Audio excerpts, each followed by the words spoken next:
বন্ধুরা, আপনারা সবাই কেমন আছেন? আশা করি ভালোই আছেন। আজ আবার একটি নতুন ভিডিও নিয়ে চলে এসেছি। দয়া করে ভিডিওটা শেষ পর্যন্ত দেখবেন, অবশ্যই আপনার কাজে দেবে।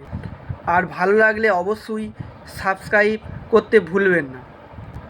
যাদের অত্যাধিক পরিমাণে শ্বাসকষ্টের প্রবলেম আছে, একটুতেই শ্বাসকষ্ট শুরু হয়, তারা কি করবে বুঝতে পারছেন না।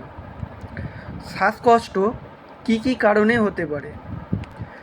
কারো যদি প্রচুর পরিমাণে ক্লাইমেট অ্যালার্জি বেশি থাকে, সেক্ষেত্রে শ্বাসকষ্ট হতে পারে।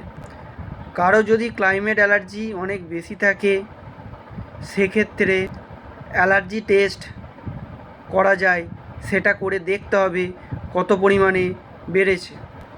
সেক্ষেত্রে মেডিসিন আছে, যেমন levocetirizine montelukast, levocetirizine desloratadine, cetirizine, levocetirizine, fexofenadine, বিভিন্ন ধরনের অ্যালার্জির ওষুধ আছে, সেইগুলো খেলে শ্বাসকষ্ট কম হতে পারে।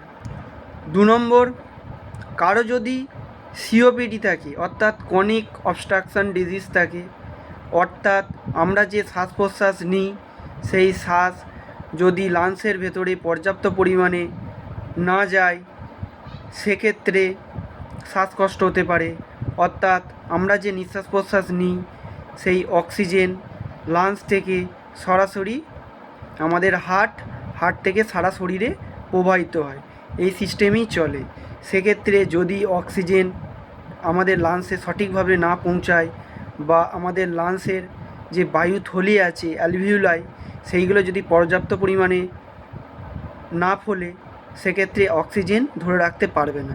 সেক্ষেত্রে আমাদের একটুতেই হাঁটাচলা করলে শ্বাসকষ্ট দেখা দিতে পারে।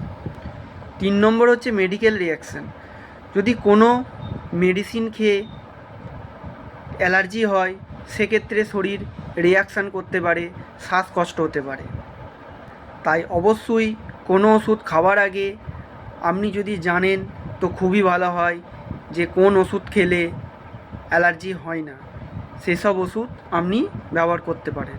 নাহলে শরীরের প্রচণ্ড পরিমাণে অ্যালার্জি বেড়ে যেতে পারে, সেক্ষেত্রে শ্বাসকষ্ট হতে পারে। কারো যদি প্রচণ্ড পরিমাণে সর্দি বসে থাকে, সেক্ষেত্রে শ্বাসকষ্ট হতে পারে।